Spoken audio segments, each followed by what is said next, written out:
Баршаңызға сәлем. Бүгін өте дәмді банофи пай жасайтын боламыз. Сармайға қант қосып араластырамыз. Ұнымызға ванилин және де разрыхитель қосамыз. Сармай мен қантқа жұмыртқаларды қосып араластырамыз.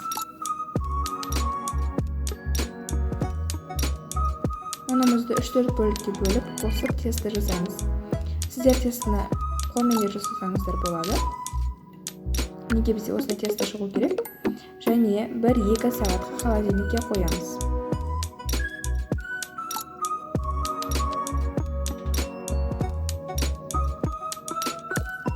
Холодильниктен шыққан тестіні 2 бөлікке бөліп жұқалап жаямыз.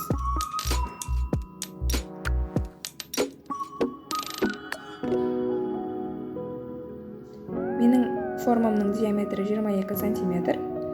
Тестімізді жайып, жақсылап, әдемілеп бортиктарын жасаймыз.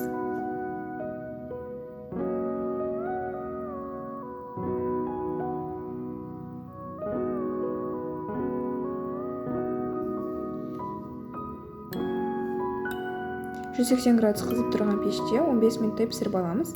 Бетіне обязательно горох немесе фасоль себу қажет. Енді крем жасаймыз. Сливки, сахарная пудра, творожный сырды қосып араластырамыз. Бупи пайдың насадкасын аламыз.